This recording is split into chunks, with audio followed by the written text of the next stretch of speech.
Pričenjam drugi mednarodni simpozij to leto za naslovom Civilna družba, kako premostiti razkorak med državljani in odločevalci v Sloveniji.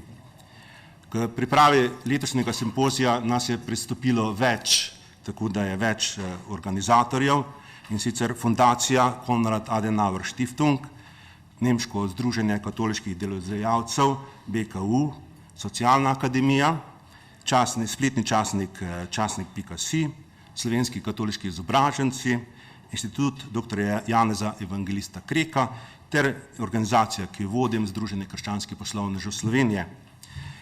Simpozij je del prireditve, ki jo imenujemo Socialni teden, potekal je prejšnji teden po celi Sloveniji v organizaciji številnih organizatorjev in aktivistov v civilni družbi, in v okviru tega je bilo izvedenih več kot 40 različnih prireditev.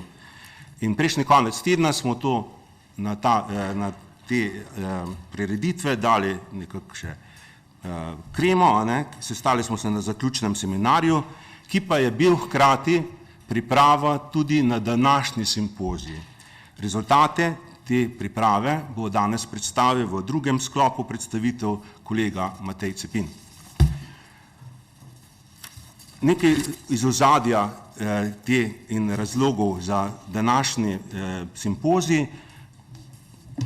Teza, ki jo imamo, je, da slovenska civilna družba, da je nepovezana, da je manj učinkovita v svoji vlogi mediatorja med državljani in pa med javno sfero, kot pa naj bi bila.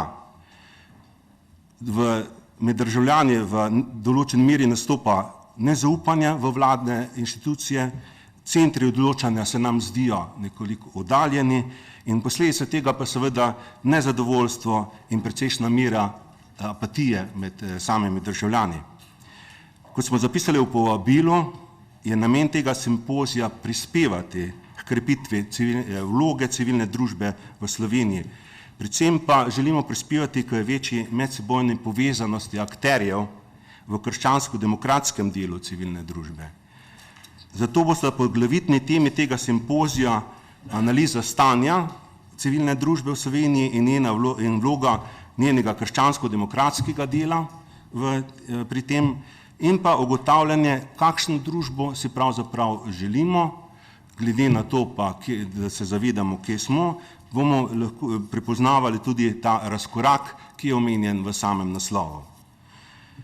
Gradimo torej na tezi, da je ta razkorak prevelik in da je zaradi tega vloga civilne družbe šibka. Za izboljšanje tega stanja pa potrebujemo aktivne državljane, zato je potrebno vrzel med nami in vsemi, kar spada v področje javnega, na neko vežo premostiti z aktivnim državljanstvom. Iščimo torej poti v poskusih ustvarjanja priložnosti za dialog in priložnosti za povezovanje v prizadevanju za skupno dobro v naši državi. Hvala lepa.